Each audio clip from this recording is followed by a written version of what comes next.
today, I can classify and evaluate polynomials according to degree and number of terms. Let's read it together. 1, 2, 3. I can classify and evaluate polynomials according to degree and number of terms. And I'll explain this last part since it's something new that we're seeing.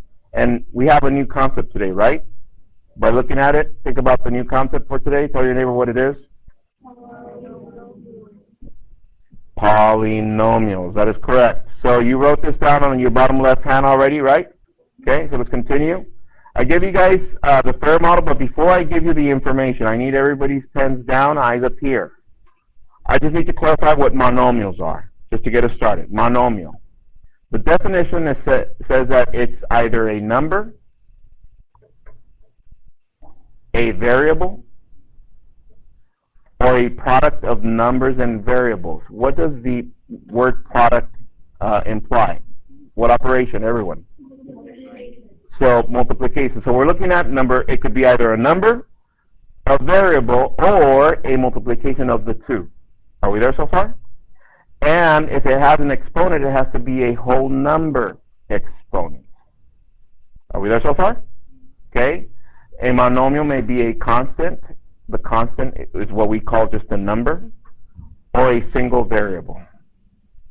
Okay, here go some examples. You're only paying attention. This is a monomial. Why? Let's see, the definition says it's a number. Is this a number? Yeah, let's look at this next one. X is a monomial. It says a monomial is a number or a variable. Is it a variable? Yes, okay. Look at this next one. A monomial is either a number or variable or a product, which means a multiplication of what? Numbers and variables. Do we have numbers and variables? Is there multiplication? Yes, that's why it's a monomial. And the last one, once again, product of numbers and variables, and if it has an exponent, it has to be a what? A whole number. Is this a whole number? For those of us that forgot what a whole number is, it's from 0, 1, 2, 3, 4, ... all the way to positive infinity. All those are whole numbers. Is this exponent a whole number? Yes. Therefore, this is a monomial. Does it include any negatives? Do you see that did I write negative numbers here? No. So whole numbers do not include negatives. So check this out. With that said, this is what a monomial is not. Look at this one. It looks similar to this one. However, look at the exponent. What kind of exponent is it? Negative. And we're only looking at what kind of exponents? Whole numbers. 0, 1, 2, 3, and so on and so forth. Let's look at this one. Looks similar. The only thing, it needs to be a what? And what is this? Subtraction. Are we there so far? Let's look at this one. You're like, well, this is a whole number. Well, wait a minute. What was this before it became this? Wasn't it x to the negative 3 times 2? Is that correct? That's why this is not a monomial. I know, tricky, huh? All right, so with that said, are we clear with monomials? All right, so here we go. On your prayer model, it says polynomials. Polynomials are monomials, so underline that, monomials, and you can underline with red. Monomials. Circle the word or. Sum or difference. What does sum imply? Add or difference is subtraction of what? Monomials. Yes? Next, let me break down this term right here. I want you to do this, please. With black, I'm going to split poly and nomials. The word poly, right here, this one, means many.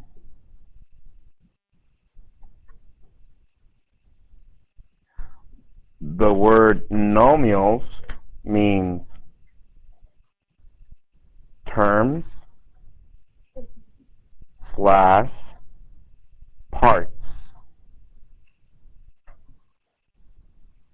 We split this word up. We know that poly means many.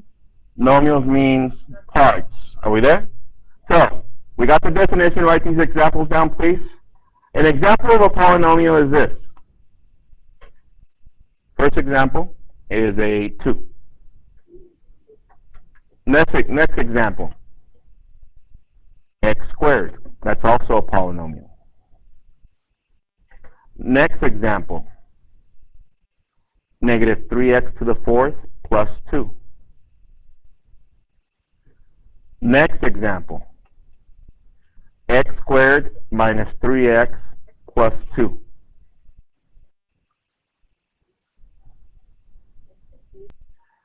Polynomials are monomials. So the first qualification is that they are what? Monomials. So let's see. We already know what monomials are. They're numbers, variables, or multiplication of both, right? Let's see. Is this a number? Is it a monomial? Yes, okay. So according to the definition, polynomials are monomials.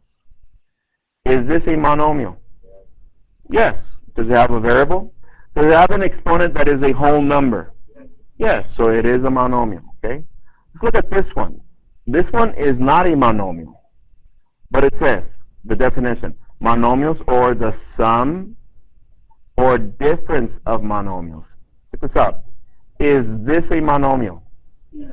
Is this a monomial? Are they getting the sum from those two? That's why it's a polynomial. Are we there so far? Okay? And let's look at this one. Monomial, monomial, monomial, and is there sum and difference in between? Yes, so this is also a polynomial. Now check this out. Before you write anything else, this meant many, and this meant terms or parts. So the parts of the polynomial are known as terms. Is that correct? So check this out. How many parts does this one have? Let's see. 1, 2, 3. So this is 3 terms. Look at this one. 1, 2. How many terms? 2 terms. So look at this one. How many terms? 1 term. And this one? 1 term. Copy that, please.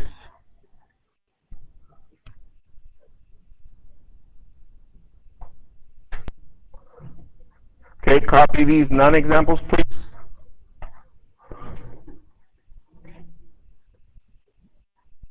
Two equals 2x.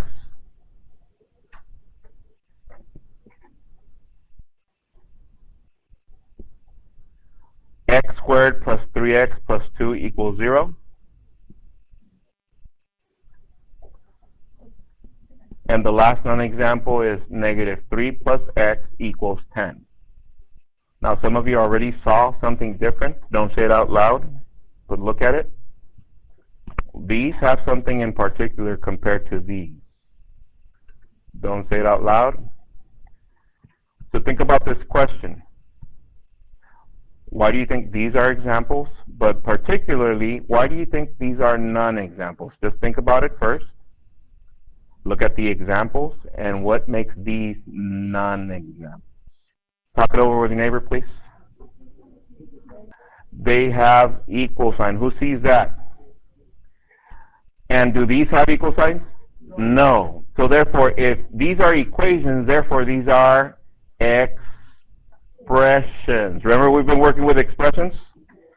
These are equations. They're non-examples. These are expressions. So what is the first quality that you see that is not here in the definition that needs to describe polynomials? That it has to be a what? Expression. So write that on the critical attributes. Expressions only. What is the other thing that makes a polynomial? Many terms. Is that correct? Or various terms. So those are the two things that you should remember about polynomial. Yes. It says, identify the degree of each term. I want you to circle the word identify. degree. Step 2, arrange the terms. So I want you to circle the word arrange. And then underline greatest to least degree. Circle the word identify. And then underline leading coefficient. Okay? Step 3, I want you to circle the word classify. And then underline according to greatest power. Do the wiggles on that one. Underline with the wiggles. Greatest power. And also skip the and do the wiggles on number of terms. So notice on this one we're going to classify according to two different things, right? According to their greatest power and according to the number of terms. Are we there? And the last one, circle evaluate, and of course the most important one, which is what? Simplify. So now let me go back to the steps to make sure we got them. Step 1, we're going to identify the degree of each of the terms. I'll show you how to do that. Step 2, arrange the expression from greatest to least degree, and then we're going to identify the leading coefficient. Step 3, classify. And this term classify, guys, you guys started doing this since you were in 3rd grade. I don't know if you remember your teacher. They're like, okay, kids, today we're going to classify geometric shapes. This is a circle. This is a triangle. This is a rectangle. So what were they doing when you guys were classifying? We were doing what? Naming. That's what classify means. We're going to name the expressions according to their greatest power and number of terms. And at the end, evaluate and simplify.